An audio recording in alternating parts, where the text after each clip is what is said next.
अपनी संतान के विषय में अपने माता पिता ही चिंतित होते हैं।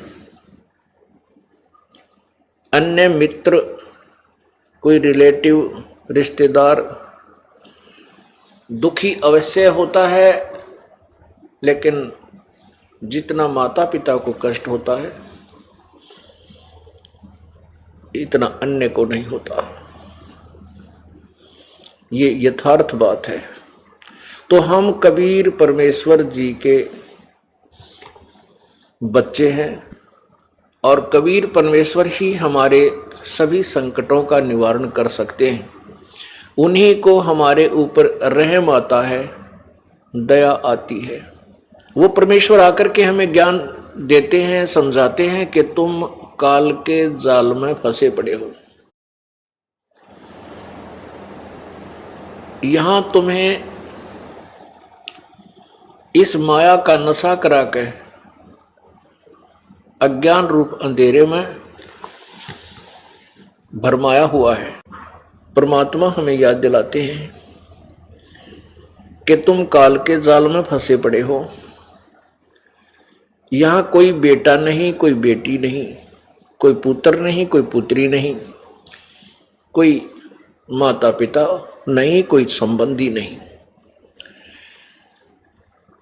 कहने का तात्पर्य ये है कि हम जैसे अपने रिश्तेदारों को अपना मानते हैं, अपनी बेटी को अपना मानते हैं, पुत्र को अपना मानते हैं, संतान को अपना मानते हैं, ये अपनी नहीं है। आज मृत्यु हो जाती है तो न संतान साथ चलेगी, न संपत्ति साथ चलेगी, तो अपनी कहाँ हुई। यहां केवल स्वार्थ संबंधी एक दूसरे के साथ जुगाड़ जुड़ रहे हैं। एक दूसरे से हम केवल स्वार्थ से संबंधित हैं।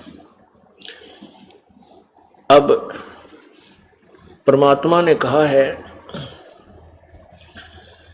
कि मतलब के बिना कोई नहीं अपना। भाई, मतलब के बिना कोई नहीं प्यारा। उसके विषय में क्या बताते हैं, बहुत ही साधारण सा उदाहरण दिया इस वाणी में। भाई, जब तक बैल चले हड़िए में तब तक डालें चारा। जब तक बैल चले हड़िए में तब तक डालें चारा। बूढ़ा वृद्ध हुआ जब नाथ काट दी, वो दर दर ठोकर खारा। मतलब के बिना कोई नहीं प्यारा। हमने इसका खूब बिटर एक्सपीरियंस है, क्योंकि इस दास का जन्म किसान परिवार में हुआ। हम देखा करते थे बैल से सारा उसके 8-7 वर्ष का जीवन जो उस बैल का होता था, उससे काम लेते। उसके बाद या तो किसी को दे देते, वो जैसे ये ले जाते काटने वाले, चाम उतारने वाले, या कोई ज्यादा धार्मिकता दिखाता कि मैं उनको नहीं दूंगा, वो उसकी नाथ काट के और गले से रस्सा काट के लठ मार देता। वो इधर उधर कमजोर इतना होता, चला नहीं जाता और इधर उधर धक्के खाता। पुण्यात्मा परमात्मा कहते हैं, भाई बूढ़ा होवे पड़े खाट में सुने बचन खारे। कुत्ते तावण का भी सुख को न, ये छाती फूकण हारे। मतलब के बिना कोई नहीं प्यारा। पुण्यात्मा, हमने इस काल के जाल को समझना है। अपने को दुख हो, अपने का को ही दुख होता है। एक लड़की की शादी की, ब्याह करा। विवाह के 1 वर्ष बाद वो बेटी का पति दुर्घटनाग्रस्त होकर के मृत्यु को प्राप्त हो गया। बड़ा दुख हुआ परिवार को।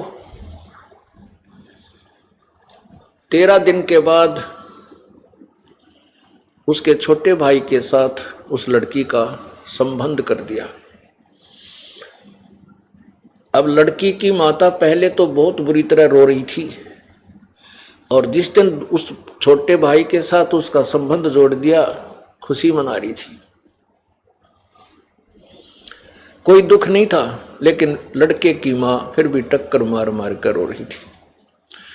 पुण्यात्माओं, इस काल ने हमें ऐसा बांध रखा है,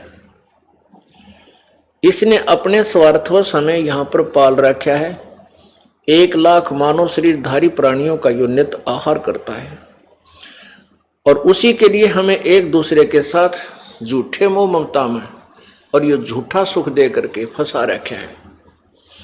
तो कबीर परमेश्वर को, जो हमारे पिता हैं, उनको हमारा तरस आता है, हमारे ऊपर रहम आता है।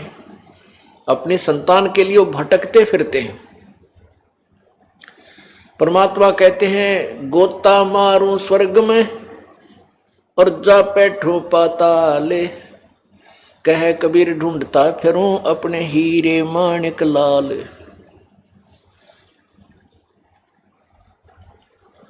जो बच्चा गौ की नजर में न्यू साईं को संत, भक्तों के पीछे फिरे वो भक्त वत्सल भगवंत। हमारे सभी संकटों का निवारण कबीर परमेश्वर ही कर सकता है, वो सुप्रीम पावर है। एक समय की बात है,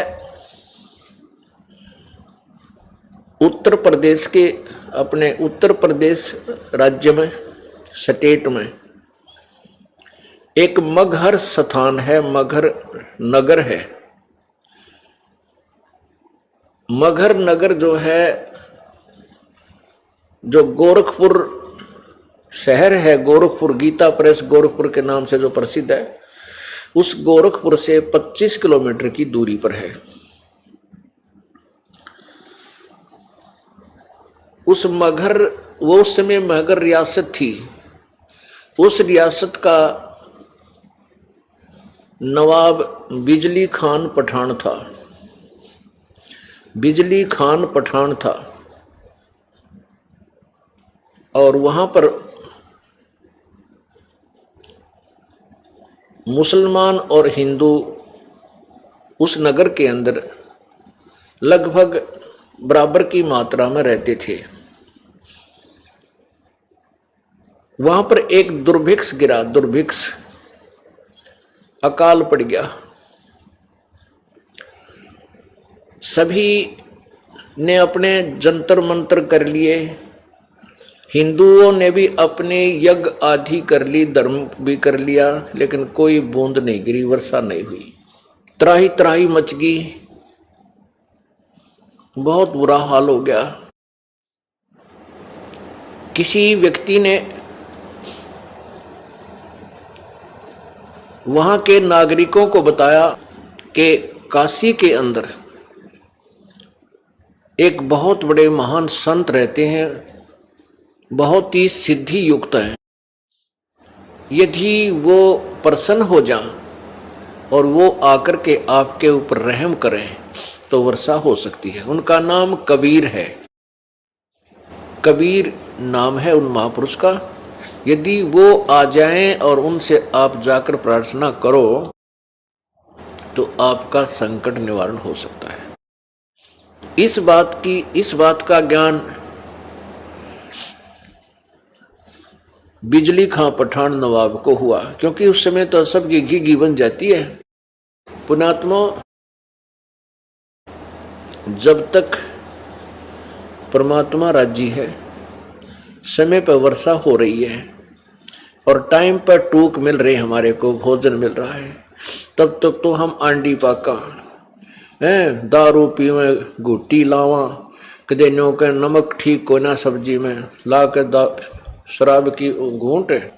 अब जैसे शराबी शराब पीता है और शराब पी के आता है, अब उसकी पत्नी के पहले जाडा चढ़ ले, जब वो शाम न घर न आवे, पता लग जाता है कि वो आते कुकर्म करेगा, को बर्तन फोड़ेगा, कि मेरी देह ही तोड़ेगा। तो बेचारी अपनी तरफ से सारे काम सेट रखती है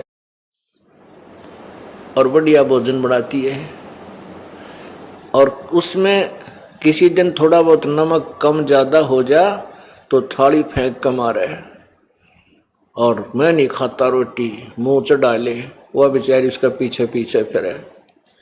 कहने का भाव यह है कि हमने बकवाद इतने बावे हैं जब तक हमें समय पर रोटी मिल रही है, और भगवान रूस गया और वर्षा होनी बंद होगी। जिस साइंस पर आज ये आध्यात्मिक ज्ञानहीन व्यक्ति गर्व करते हैं कि कहाँ है भगवान, आज साइंस ने ये खोज कर ली, आज साइंस ने ये खोज कर ली। साइंस ने क्या खोज कर ली? भगवान के दिए हुए पदार्थों पर इन्होंने अपनी तगड़मबाजी, वो भी परमात्मा की ही दया से बुद्धि इनको दी गई है। जो इस कलयुग में देना मालिक ने था वही बनवाया है। इस युग को कलयुग इसलिए कहा गया है कि इसमें मशीन, मोटर मशीन से ही कार्य हुआ करेंगे। ये पहले से ही ऋषियों के द्वारा नॉमिनेटेड था ये युग कि इसमें मशीन की जो है ना उत्थान होगा, मशीन का, मशीनरी का, और वो परमात्मा ही करवाता है। और हम इसको थोड़े से आकाश में जहाज के द्वारा उड़ जाने मात्र को ये मान लेते हैं कि भगवान नहीं है। ये हमारी महामूर्खता है। यदि 2 वर्ष या 3 वर्ष अब वर्षा ना हो, परमात्मा रुष्ट हो जावे। ये हवाई जहाज जिनके ऊपर बैठ कर ये अफलातून अंडी पाके और धरती तोलते हैं, कुछ नहीं समझ रहे, किसी को, भगवान को नहीं मानते। ये हवाई जहाज और ये कंप्यूटर वहीं खड़े खड़े पड़े पड़े इनको जंग लगे, इनमें कोई बैठनिया नहीं पावे, क्योंकि रोटी मिले नहीं, हाहाकार मच जा, टक्कर मार मार के मरते। तो पुण्यात्मा भगवान से दूर होना हमारी सबसे बड़ी मूर्खता और अध्यात्म ज्ञानहीनता है। एक समय एक बहुत भयंकर अकाल गिर गया और जिसके कारण मानव समाज भूख के कारण मृत्यु को प्राप्त होने लगा। कहते हैं सन 1720 में एक बहुत ही भयंकर अकाल गिरा और उसमें क्या स्थिति हुई उसके विषय में संत गरीबदास जी महाराज ने उसका अच्छा चित्रण किया है, आपको पढ़ के सुनाते हैं। गरीब विषय में बिसरे नहीं, लागी जोर कशीस, खंड बिहिंडा हो गए, देखो कौम छतीश। अब उस समय ये छुआछात बहुत ज्यादा थी, जात पात का बहुत भिन्नता थी। और जब वो अकाल पड़ा, किसी ने किसी के घर में रोटी पागी बाज के खा ली, चाहे ब्राह्मण ने चमार के घर पर पागी वहीं बाज के रोटी खोस के खा ली। जब भूल गए हम ब्राह्मण हैं, कम क्षत्रिय हैं, कम शूद्र हैं। या तो बकवाद इतने चला है जब तक हमें सारी सुविधा भगवान प्रदान कर रहा है। गरीब विषय में बिसरे नहीं, लागी जोर कशीस, खंड बिहंडा हो गए, देखो कौम छतीश।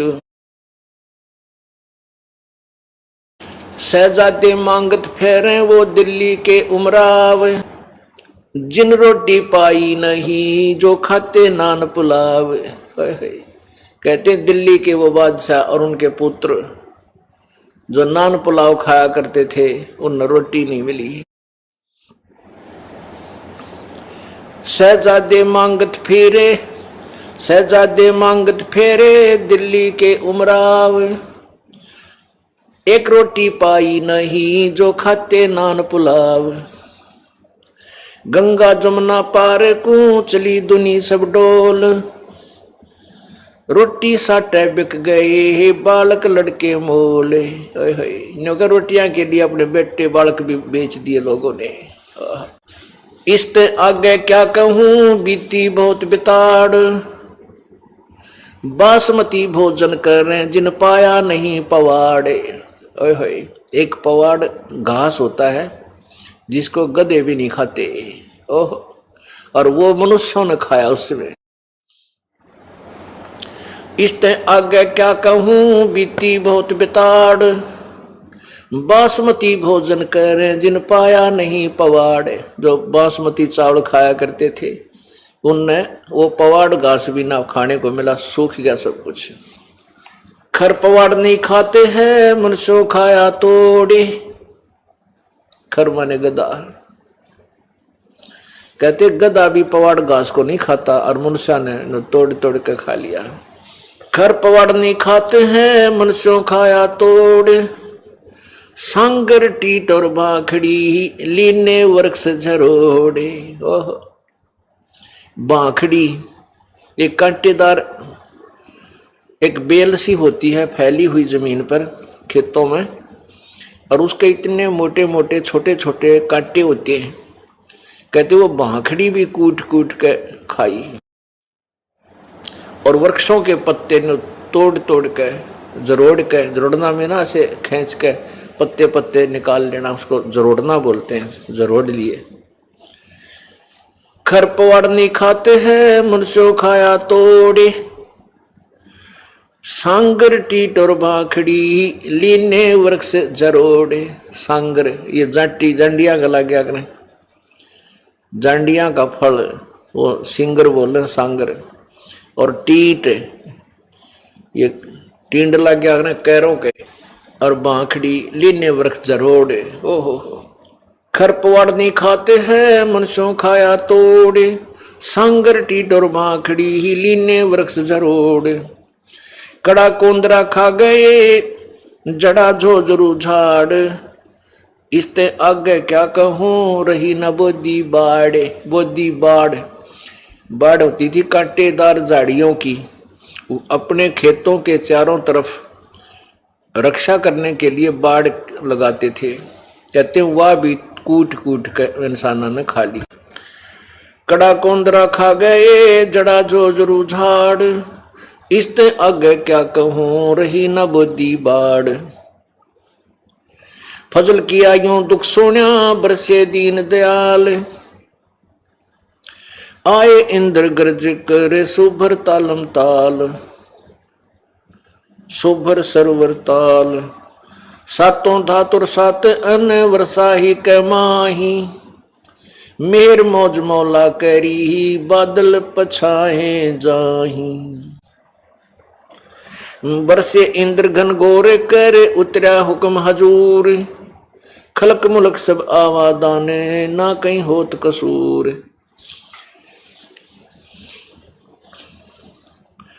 ये बीसे की बातां हैं लग्या 21 ऐन।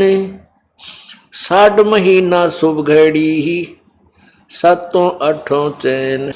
कहते हैं ये तो 1720 में आपको बताई कि बहुत बुरा हाल हो गया था। फिर 1721 में 60 महीना शुभ घड़ी और 7-8 का दिन था, रात 7 और 8 की रात 60 की। कहते हैं फिर परमेश्वर कबीर जी का आदेश आया और फिर इंद्र ने यहाँ वर्षा की। बरसे इंद्र घन घोरे कर उतरा हुक्म हजूर। हजूर माने पूरे परमात्मा का आदेश आया इसके पास। खलक मुल्क सब आवादान ना कहीं होत कसूर। ये बीसे की बात है लग्या 21 ऐन। 60 महीना शुभ घड़ी 7-8 चैन। 3, 4 और 5 मन हुआ अन उजाल। भीग्या गला सुदस्मना यूं खावे कंगाल। लांडी बूची लाड कर संतों के प्रताप। सांगर टीट न पावे ते इब खावे मूंग और बात। कहते हैं फिर सुक्का सांस आ गया जब सांगर टीट भी ना मिलने थे। टीट खाए नहीं जा सकते, आप खा के देखियो, क्योंकि उनको तो नमक आदि डाल डूल के कुछ दिन पानी में भिगो कर उसका कड़ुआपन कम करके जब कितने अचार रूप में थोड़ा सा खाया जाता है, और उस समय भूखे मरत्याने ने सूख के खा लिए कति। ये भगवान जान बचाए किसी तरह। परमात्मा कहते हैं शहजादे मांगत फिरे वो दिल्ली के उमराव। और जिन एक रोटी पाई नहीं जो खाते नान पुलाव। जो नान पुलाव खाया करते थे अपने घरा बनवा के नो माल पूड़े, उन्हें एक रोटी भी ना मिली, धक्के खाते अड्डे। तो पुण्यात्माओं, परमात्मा परम शक्ति है, उससे दूर होकर हम कष्ट ही कष्ट भोगते हैं। अब उसमें क्या दिक्कत आई, उस अकाल के दौरान सासू साली माए क्या बाप पूत बिछो, सकल कबीला तज गए ऐसा व्याप्या द्रोह। अब तो हम एक दूसरे के नातीर बड़े अंडी पाके बैठे हैं। कहते उसमें सभी नाते रिश्ते भूल गए, माँ बाप भी कहीं, बाप कहीं भाग रहा रोटी के लिए, पिता बेटे किधर भाग गए, कोई टूक की तरह कुछ मिल जाए खान पीन को, माँ कहीं। पुण्यात्मा इसे गंदे लोक में रह रहे हैं। यहाँ पर ना जाने कितनी आपत्तियां एक सेकंड में आ जाए, और हम उस लोक को छोड़ाए जहां आपत्ति नाम की चीज नहीं। अब जब तक हम वहां नहीं जानेंगे इतना यहां सुख हो नहीं सकता।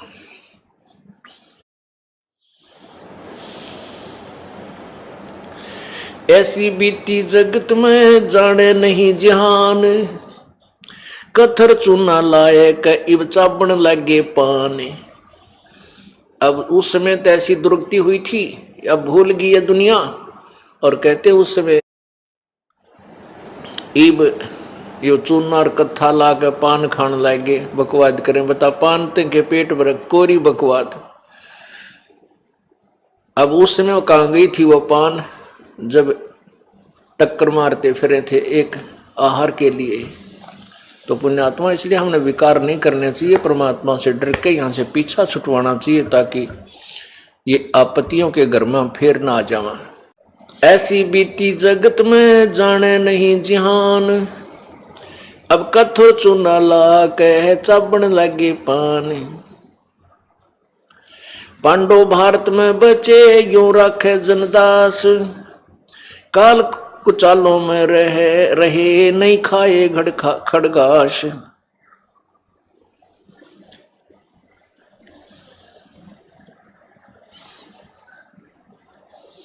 अपने आत्माओं, इसके साथ साथ एक निर्णय और दिया है परमेश्वर के प्यारी आत्मा गरीबदास जी ने, परमेश्वर से प्राप्त उस तत्व ज्ञान के आधार से। कबीर परमेश्वर से प्राप्त तत्व ज्ञान के आधार से कि जो परमेश्वर की प्यारी आत्माएं थी, अर्थात पिछले पुण्य जन्म कभी किसी जन्म के परमात्मा कबीर जी के साथ थे, उनके ऊपर परमात्मा ने विशेष कृपा की। ऐसी आपत्ति में उन्होंने ये खड़ घास नहीं खाए, उनकी व्यवस्था परमात्मा ने की। अब जैसे महाभारत कितना भयंकर युद्ध हुआ, उसमें पांडवों की रक्षा बनी और सब दुनिया मर गई। ऐसे ही परमात्मा ऐसी आपत्तियों में कबीर परमेश्वर के बच्चों को, कबीर परमेश्वर की जो विशेष आत्माओं को, विशेष कौन सी होती हैं, जैसे वैसे तो हम कबीर जी के सभी बच्चे हैं, सभी उसी आत्मा है। कीड़ी, हाथी, कुंदर, राजा, रंग, महादेव, ब्रह्मा, विष्णु, महेश और हम। विशेष आत्मा वो हैं जो उनकी आज्ञा का पालन करके उनके अनुसार चल रहे हैं। जैसे एक पिता के 5-6 बेटे हैं और 2 पुत्र उसकी आज्ञा का पालन ना करके बकवाद करते हैं, कि तो चोरी करते हैं, कि तो लठ बजाते हैं, कोई झगड़ा करते हैं, तो वो विशेष आत्मा उसके बच्चे नहीं है। आत्मा में दुख तो होता है, लेकिन वो उसकी आज्ञा से बाहर जा करके हैं, तो उन पर विशेष ध्यान ना दे करके पिता उनकी तरफ विशेष ध्यान देता है जो उसकी मर्यादा में चल रही। और जो दूसरे हैं मर्यादाहीन रहते हैं, उनसे तो पैसे भी छुपा कर रखा कर, कदे रास्ते ये निकाल ना ले जाएं। तो ऐसे ही जो परमेश्वर की प्यारी आत्माएं कभी किसी उसके चरणों में रही हैं, उस अक्षेत्र में परमात्मा ने अकाल नहीं गिरने दिया। तो यहाँ उसी के विषय में बताते हैं। पंडो भारत में बसे, जैसे पांडव भारत में बचे यूं राखे जनदास, काल कुचालों में रहे नहीं खाए खड़गाश। अपने आत्माओं, हम भूल जाते हैं परमात्मा को थोड़ा सा सुख होते हैं, इसलिए परमेश्वर कहते हैं इस झूठे सुख को सुख है ये मान रहा मनमोद। अकाल गिरने से पहले धरती तोलने थे और फिर कैसी दुर्गति होगी, टक्कर मारते मेरे, ना कोई भाई साथ रहा, ना कोई रिश्तेदार साथ रहा, ना कोई संबंधी टोया पाया। इसलिए परमात्मा कहते हैं झूठे सुख को सुख है ये मान रहा मनमोद। ये सकल जबीना काल का कुछ मुख में कुछ गोत है। जिसमें मगहर के अक्षेत्र में अकाल गिरा, त्राही त्राही मच गई, राजा के पांव के तले की जमीन भी खिसक गई, का बुरा हाल होगा। सभी जंतर मंतर सभी देवी देवताओं को हिंदुओं ने मना लिया और सभी क्रियाएं कर ली मुसलमानों ने, लेकिन वर्षा नहीं हुई। जब बिजली खां पठान को पता चला कि बनारस में कबीर नामक महापुरुष परम संत रहते हैं, यदि वह मेहर कर दें तो वर्षा हो सकती है, तो वीर देव सिंह बघेल काशी का नरेश, वो कबीर परमेश्वर की शक्ति से परिचित था, उनका शिष्य हो चुका था और साधु संत की मर्यादाओं से, परमात्मा की मर्यादाओं से परिचित हो चुका था। बिजली खां पठान मगहर नवाब ने 2 सैनिक भेजे सिपाही घोड़े के ऊपर और कहा, एक पत्र लिख दिया वीर देव सिंह बघेल के नाम कि मैंने सुना है कि आपके शहर में कोई कबीर नामक संत है और मेरे क्षेत्र में भयंकर अकाल गिर चुका है।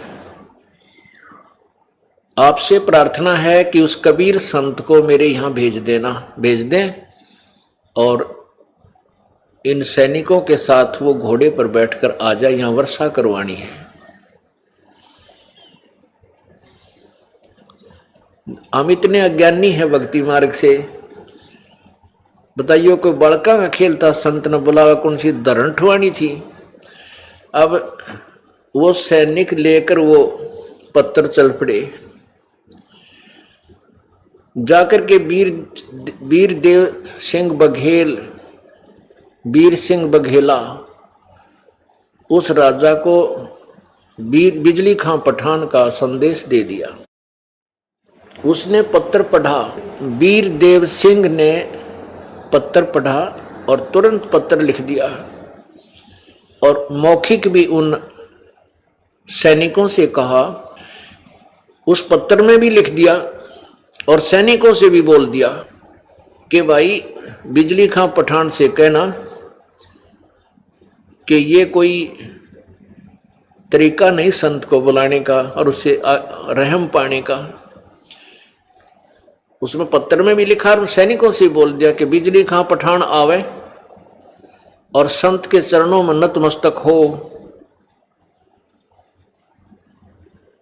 और प्रसन्न होकर ये उसके साथ चले तो बात बनेगी। ना कोई बड़का खेल नहीं है कि उसने भेज दिया, कोई इंजेक्शन थोड़ा लवाना था, वे आते ला देंगे।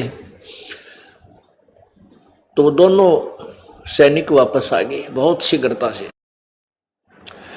जब बिजली खां पठान को संदेशा मिला, तुरंत सैनिक लेकर के सैकड़ों की संख्या में अंगरक्षक घोड़ों पर सवार होकर के वो तुरंत चल पड़ा। वीर देव सिंह बघेल नवाब के घर पर पहुंच गया। तो वीर सिंह बघेल ने कहा कि मेरे साथ चल परमात्मा के पास, और वहां जाकर उनके चरण छू ले, पकड़े, प्रसन्न होंगे तो चलेंगे, निसंत के को ऐसे नहीं बोला करते कि यहाँ भेज दो। तो बिजली खां पठान और वीर सिंह बघेल दोनों राजा वहां पहुंचे, परमात्मा को प्रणाम किया, क्योंकि वीर सिंह बघेल कबीर परमेश्वर के शिष्य थे।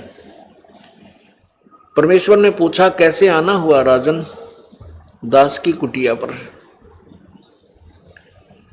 वीर सिंह बघेल ने दंडोत प्रणाम करके उठकर कहा, प्रभु ये बिजली खां पठान मगहर के नवाब हैं, आपसे कुछ प्रार्थना करने आए हैं, मेरा ये मित्र है। परमात्मा ने कहा, बोल बच्चा, क्या आदेश है? बिजली का पठान ने कहा, प्रभु एक अर्ज है मेरी, हमारे क्षेत्र में दुर्भिक्ष गिर गया है, बहुत भयंकर अकाल गिर गया है, त्राई त्राई मची है प्रभु, आपकी रजा हो जावे तो एक वहाँ वर्षा हो। पुण्यात्माओं, उन ब्राह्मणों ने, उन हिंदुओं ने जो वहाँ मगहर में निवास करते थे, सब पत्रे पुत्रे देख लिए थे और भविष्य वक्ताओं से, भविष्य के जानने वाले, भविष्यवाणी करने वालों से भी संपर्क कर लिया था। अब ये जो कुछ संत इस टाइप के होते हैं, उनकी समाधि ऊपर धर्मराज के दरबार में पहुंच जाती है, उनकी आत्मा, शरीर यहीं रह जाता है, वो समाधिस्थ होकर के, और वहां जाकर के वो उस अक्षेत्र का अकाउंट देख लेते हैं कि इस क्षेत्र में वर्षा इस समय में होगी या नहीं, ऐसा कोई प्रारब्ध है या नहीं। ये पूर्व निर्धारित है, जहाँ पर फलडाणी है या कहीं पर ऐसा यानी सूखा गिरना है, जो कुछ भी। तो उन्होंने बता दिया था कि यहाँ इस अक्षेत्र के लोगों का पुण्य नहीं है, जिसके कारण यहां वर्षा नहीं हो सकती कई वर्ष तक। अब परमात्मा कबीर जी ने स्वीकृति दे दी, चलो भाई मैं चलता हूं। परमात्मा को एक घोड़े पर बैठाया और वहां से चल पड़े।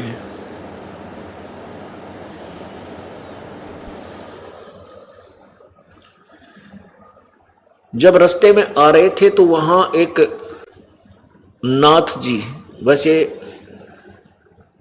अन्य लोग नहीं जानते थे, परमेश्वर कबीर जी ने पहचाना उसको कि वो गोरखनाथ जी थे। गोरखनाथ जी क्योंकि वहाँ गोरखपुर का स्थान है जहाँ पर विशेष साधना गोरखनाथ जी ने की थी, इसलिए गोरखपुर नाम से वो शहर प्रसिद्ध हुआ। उसमें गोरख टीला भी है।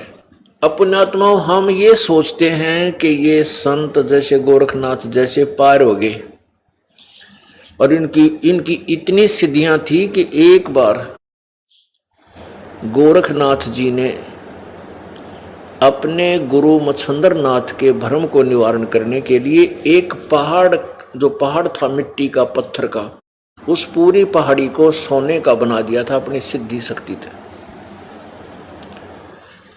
और गोरखनाथ जी ने अपने गुरुजी मच्छंदर नाथ जी के शरीर को, जो एक राजा की रानी ने उस मच्छंदर नाथ का शरीर कटवा के नष्ट करवा दिया था, जला दिया था।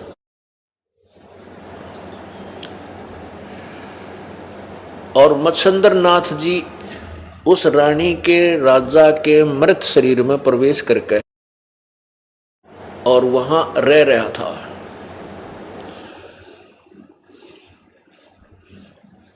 तो गोरखनाथ ने मच्छंदर नाथ जी की आत्मा को राजा के शरीर से निकाला, और जो राख पड़ी थी, अस्थि पड़ी थी मच्छंदर नाथ की, जड़े हुए शरीर की, सभा की हुई, उन अस्थियों से अपनी सिद्धि शक्ति से मच्छंदर नाथ का शरीर बना दिया और उसमें प्रवेश कर दिया।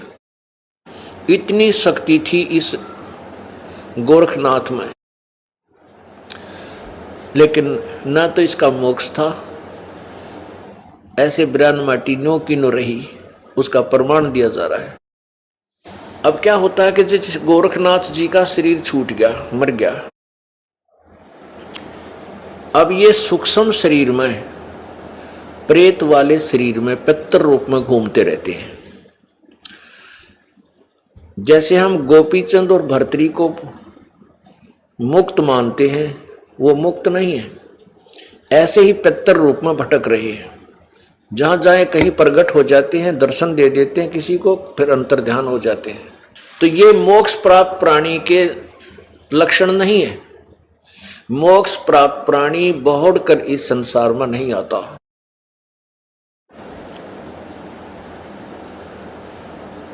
तो गोरखनाथ जी के वहां गोरखपुर 25 किलोमीटर था। अब वो उसने सोचा कि यहां दुर्भिक्ष गिर गया और ये किसी संत को बुलाने गए हैं, और वो संत आकर के यदि यहां कोई करिश्मा दिखा देगा तो मेरी महिमा खत्म हो जाएगी। इस दृष्टिकोण से गोरखनाथ जी वहां एक साधु वेश, अपना नाथ परंपरा वाला वेश की वेशभूषा बना करके प्रकट होकर के, यानी एक सिद्धि ऐसी होती है कुछ समय के लिए वो चोला धारण कर सकता है, तो वहां शरीर धारण करके एक छोटी सी तलैया, जैसे खेतों में लेट होती है, लेट बोले हमारे रोहतक जिले में, छोटी सी जोड़ी, छोटी सी तलैया खेतों में होती है तो वो तलैया सूखी पड़ी थी। उस तलैया के ऊपर गार्ड का अपना वो चिमटा, ये त्रिशूल, और वहां बैठ गया ऐसे आसन लगा के। जब परमात्मा आ रहे थे और मगहर में प्रवेश करने को जा रहे थे, मगहर नगर से 1.5 किलोमीटर दूर ये दास देख कर आया ये घटना। वहां पर आज भी अवशेष बचाया, शेष बाकी हैं, अवशेष बचे हुए हैं, और वहाँ के लोग, वहाँ के व्यक्ति ये प्रमाण देते हैं कि सचमुच ऐसा हुआ था। जब परमेश्वर कबीर जी ने देखा कि नाथ जी आए हुए हैं, गोरखनाथ बैठा है और इसके मन में के दोष है, वो तो अंतर्यामी थे, वहीं रुकवा लिया घोड़ा और राजा से कहा कि, नवाब से कहा कि हे राजन बिजली खां पठान, आप इतनी दूर गए काशी में 200-250 किलोमीटर, ये देखो महापुरुष बैठे हैं आपकी बनी में, आपके जंगल में, इनसे अर्ज करो, ये जो चाहे सो कर सकते हैं। अब गोरखनाथ जी सुना और दूना फूल गया, कुप्पा हो गया। तो बिजली खां पठान, हमारे मन में भी एक दोष रहता है, तो क्योंकि कबीर परमात्मा को जब जहां से बिजली खां पठान लाए बैठा के, तो वो उस समय कपड़ा बुने थे, एक गरीब जुलाहा बैठा खड्डी में और कपड़ा बुने, तो उसके मन में जचना थी कि यो संत है, भगवान तो बहुत दूर की बात, उसको भगवान माना, तो वो ले जरूर आ रहा था, पर बिजली खां पठान के मन में भी खोट था कि संत संत तो ना लगता। तो दोनों की फड़क निकालनी थी, एक तीर में 2 शिकार करने चाहे परमात्मा ने। एक तो गोरखनाथ की फड़क निकालनी थी, एक बिजली खां पठान का दिमाग सेंटर में लाना था। तो बिजली खां पठान को जब ये सुना कबीर जी के मुखारविंद से, परमेश्वर के मुखारविंद से, कि देखिए महापुरुष जो चाहे सो कर दे, इतने सिद्ध पुरुष हैं, इन नाथ जी महात्मा से आप प्रार्थना करो वर्षा के लिए।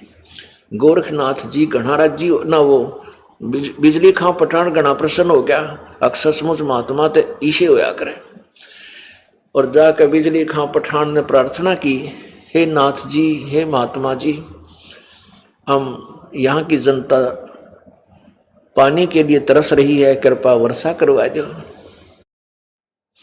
अब नाथ जी खड़ा हुआ, वो त्रिशूल निकाला और उस तलैया के बीच में जाकर, जो सूखी जोड़ी थी छोटी सी लेट, उसके बीच में जाकर त्रिशूल मारा, न्यू काट दिया।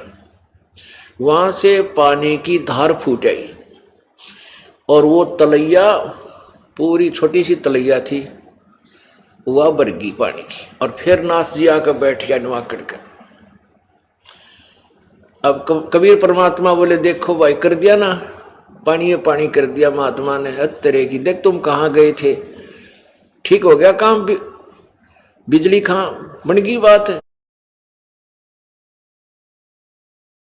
बिजली खां पठान बोला, प्रभु इस जल से तो एक दिन के पशु भी नहीं छिक सकते, हे नाथ जी वर्षा करवा दो। नाथ जी कहते हैं कि इस अक्षेत्र के पुण्य समाप्त हो चुके हैं, इस अक्षेत्र के लोगों के पुण्य नहीं है, इनके प्रारब्ध में यहाँ वर्षा नहीं है, और मैंने इंद्र तक के कागजों को टटोल लिया है, इस क्षेत्र में 2-3 वर्ष तक वर्षा नहीं हो सकती। और कहते हैं वजीर और फकीर दो नहीं आपस में सोया करते हैं।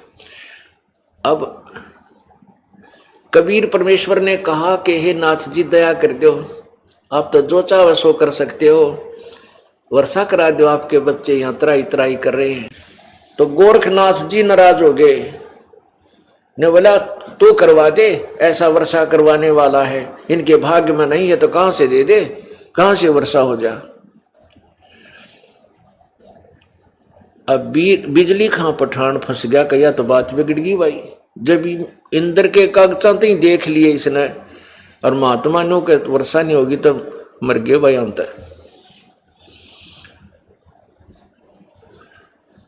तब बिजली खां पठान को चिंतित देखकर परमेश्वर ने कहा कि आप जाओ, सभी यहां से अपने नगर को जाओ। और परमात्मा जहां वो गोरखनाथ जी बैठे थे उससे 200 फुट की दूरी पर वहां बैठ गए, ऐसे लीला करके जैसे ध्यान लगा रहे हैं। कहने लगे भाई तुम जाओ, मैं अर्ज करूंगा भगवान ते, जब सुन ली मेरी तो मैं यहां बैठ जाता हूं। अब बिजली खां पठान ने सोची देख कुछ ना होना भाई, मेरे ख्याल में इस कबीर ने भी पता लग गया कि हमारे बाग में कोई ना यूं खिसकेगा ही भाजेगा यहां से। परमात्मा उसके अंतर की बात जानकर ने बोला बिजली खां जल्दी चले जाओ अपने घर को, कहीं रास्ते में भीग ना जाओ तुम वर्षा से, तू नवाब है। अब न सोची भाई, चली कह दिया संत ने, चला अपने घर में। अब वो आधा किलोमीटर गांव से जब रह लिए, इतने जबरदस्त बादल आए नो उमड़ के, और सारी रात वर्षा हुई नो कम से कम 8 घंटे, और भर दिए सब ताल, सब पानी पानी कर दिया परमेश्वर कबीर जी ने। बोलो सतगुरुदेव की, बंदी छोड़ कबीर परमेश्वर जी की जय।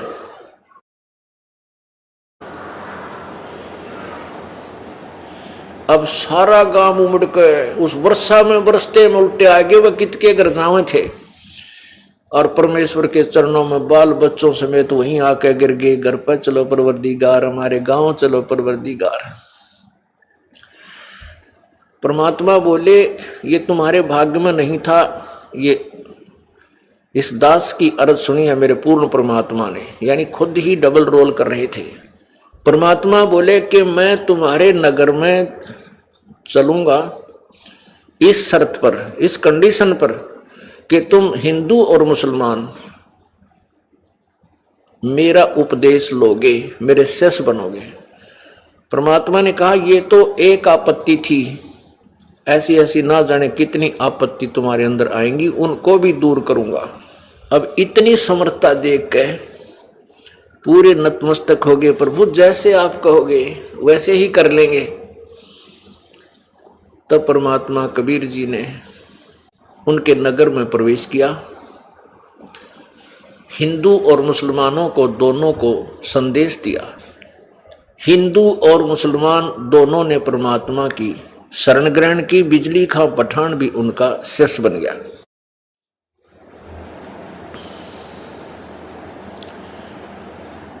पुण्यात्माओं, इन अज्ञानी संतों ने, गुरुओं ने, नकली ब्राह्मणों ने एक धारणा फैला रखी थी कि जो मगर मरता है वो गधा बनता है, नरक जाता है। क्योंकि इस धरती को भगवान शंकर ने साफ दे रखा है, और वहां एक नदी बह रही थी, आमी नदी, उसको भी शंकर भगवान ने श्राप दे रखा था, उसको सुखा दिया था, उसमें पानी कभी नहीं आएगा, ये श्राप था। ये श्राप जो होते हैं ये 3 ताप में आते हैं, और इन 3 तापों का निवारण भी कबीर परमेश्वर ही कर सकता है। ना ब्रह्मा कर सकता, ना विष्णु कर सकता, ना शिव जी कर सकता। जैसे विष्णु जी को श्राप दिया था नारद ने कि तूने मेरे साथ धोखा किया है तो तू भी अपनी पत्नी के वियोग में पृथ्वी पर धक्के खाओगा, अपनी पत्नी के वियोग में तू भटकता फिरेगा, और मेरे जैसे मुंह आड़े तेरी मदद करेंगे बंदर। तो नारद के श्राप को, उस 3 ताप को विष्णु नहीं काट सका, उसको भोगना पड़ा। रामचंद्र रूप में जन्म हुआ, राजा दशरथ के घर जन्म हुआ, सीता जी का अपहरण हुआ और पूरा जीवन दुख ही दुख में। फिर रावण को मार के सीता को वापस लाए, आते सीता ने घर से निकाल दी। अंतिम सांस तक अपनी पत्नी के वियोग में मर गया। रामचंद्र जी का अंत हुआ। तो विष्णु जी भी अपने 3 ताप को नहीं काट सके तो औरों के काटेंगे। तो परमात्मा कहते हैं, गरीबदास जी ने कहा कि तुम कौन राम का जपते जापम, और ताते कटे ना तुम्हारे 3 तापम। अब 3 ताप जैसे किसी का पितर रुस गया, किसी का भूत आकड़ गया, किसी का कुछ और आपत्ति आ रही है, ये 3 ताप के अंतर कोई देवता रुस रहा है। इन 3 तापों की आपत्ति को भी कबीर परमेश्वर ही दूर कर सकता है और कोई नहीं कर सकता।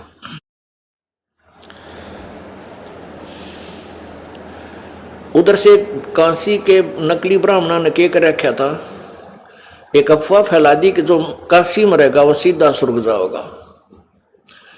अब हिंदू बोले वाले श्रद्धालु हिंदुओं ने क्या सोचा कि भाई माता पिता की मृत्यु तो होनी है, क्यों ना इनको बनारस में कोई स्थान किराए पर लेकर अंतिम समय में वहां रखते। विशेषकर जो अधिक पैसे वाले थे उनमें ये प्रेरणा हुई। तो उन्होंने अपने गुरुओं से प्रार्थना की कि गुरुदेव, हम अपने पिता माता को, ये वृद्ध हो चुके हैं, इनको यहाँ किराए का मकान लेकर के यहाँ व्यवस्था कर देते हैं इनके खाने और पीने की, और ये अंत समय में यहाँ मर जाएंगे, इनका मोक्ष हो जाएगा, काशी में मरते। अब उन नकली गुरुओं, वो तो स्वार्थी लोग थे, वो ब्राह्मण स्वार्थी थे। उन्होंने मीटिंग की कि भाई बहुत से लोग यहाँ अपने माता पिता को छोड़ने लगे मोक्ष के लिए, क्यों ना हम इनको अपने घर पर रख लें, अपने अपने यजमानों को। तो उन्होंने ऐसी स्कीम बनाई। उन वृद्धों के बच्चों से कहा कि बेटा बात सुनो, आपके माता पिता को हम अपने घर पर रख लेंगे, तुम्हारा किराया बच जाएगा, हम यहाँ रख लेंगे। तो ये पता था कि वो श्रद्धालु माता पिता का खर्चा तो देवेंगे। अगर 5 रुपए का खर्चा होना था तो 10 रुपये बता दिया, भाई 10 रुपये खर्च होंगे। तो उन श्रद्धालुओं ने 10 रुपये 7 महीने के या 2 महीने, जैसे कि उसमें ऐसा एक जो ना महंगाई नहीं थी, ऐसा हो गया। तो क्या हुआ कि उन नकली ब्राह्मणों के घर पर भीड़ होगी, तो एक के घर में 20-20 बुढ़े और बुढ़िया, कोई तो थूका है, कोई खांसा है, किसी के दस्त लाग रहे हैं, बिरानमाटी होगी। अब उन्होंने सोची ये बुढ़ा माता पिता बुजुर्ग हो जाए तो 1-2 संगवाना भारी हो जाता है, और उन या आपत मोल ले ली, 20-25 बुढ़े घर में रख लिए लालच में। अब उन दुष्टों ने के स्कीम बनाया, उनकी मीटिंग हुई, भाई नो तो पारना पड़े, ये बुढ़े के इतने दिन रखे जा। फिर एक और अफवाह फैला दी, एक हत्था ला दिया, ये जैसे कसाई लाया करें बकरे काटने का, ऐसा हत्था गंगा के किनारे ला दिया, और उसमें अफवाह फैला दी कि वे भगवान की तरफ से क्रोत आवे है, जो लकड़ी काटने का लंबा सा होता, दोनों तरफ पकड़ कर उसने नो काटनो खींचा कर नो उस तरह लकड़ काटते हैं। ऊपर से क्रोत आवे भगवान की तरफ से, जिन्होंने शीघ्र स्वर्ग जाना है तो वह 10 रुपये की टिकट या 5 रुपये की टिकट लगा दी कि शीघ्र स्वर्ग जाना है तो 10 रुपये टिकट। अब उन बुढ़िया ने सोची वह मरना तो से, देखो परमात्मा के लिए हमने अपना शरीर भी सौंप दिया, लेकिन यथार्थ विधि ना होने से दुर्गति ही रही। अब उन बुढ़िया ने क्या किया, अपने बच्चों से कहा बेटा हमने मरना तो है, और यहाँ भी उद्देश्य आने का हमारा है कि स्वर्ग जावा, और शीघ्र स्वर्ग जाने के लिए गुरु जी बतावे हैं भगवान की तरफ से क्रोध आवे है, और उस क्रोध कहते हैं गर्दन काट देता है, तुरंत पता भी ना लगता, 1 सेकंड में दर्द भी ना होता, और स्वर्ग चले जाते हैं। इनकी 10 रुपये फीस है, बेटा 10 रुपये महीना हम आप यहाँ दे रहे हो, और 10 उन्हें 50 रख दिए होंगे, मतलब एक कोई ऐसा स्कीम बनाई थी। तो उन माता पिता के कहने से, वैसे तो बच्चे नहीं अलाउड करते अपने माँ बाप को मरवाना, लेकिन माता पिता की प्रार्थना पर स्वर्ग जाने की इच्छा से तो उन्होंने वो फीस देनी शुरू कर दी अपने माँ बाप कटवाने के लिए, उन गुरु नकली झूठे इन कपटी गुरुओं की बात में विश्वास करके।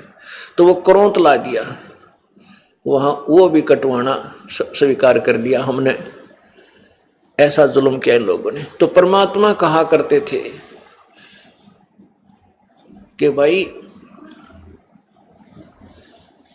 सत भक्ति शास्त्र अनुकूल साधक पूरे संत से भक्ति भजन मंत्र लेकर के, चाहे वो मगर मरे और चाहे काशी मरे, वो अपने जिस इष्ट की पूजा करता है उसके लोक को जाएगा।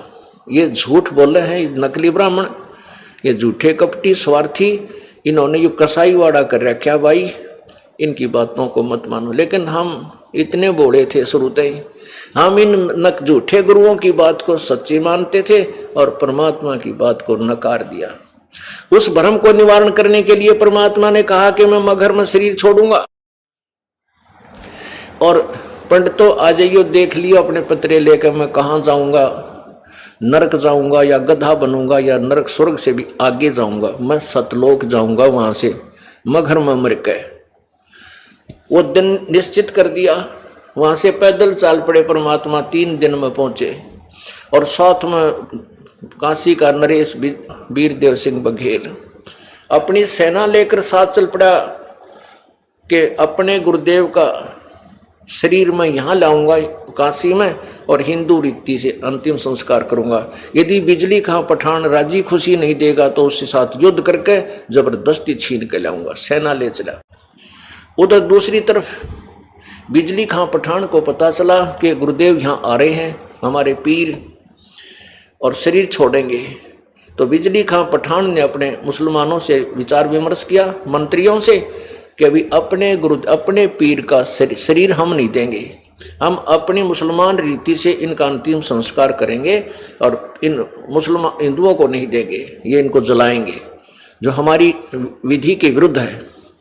उनने भी ठान ली कि यदि कोई वीर सिंह बघेला आएगा यहाँ से हिंदू लेना चाहेंगे शरीर को, हम नहीं देंगे, चाहे हमने युद्ध करना पड़े। तो दोनों तरफ से सेना तैयार होगी।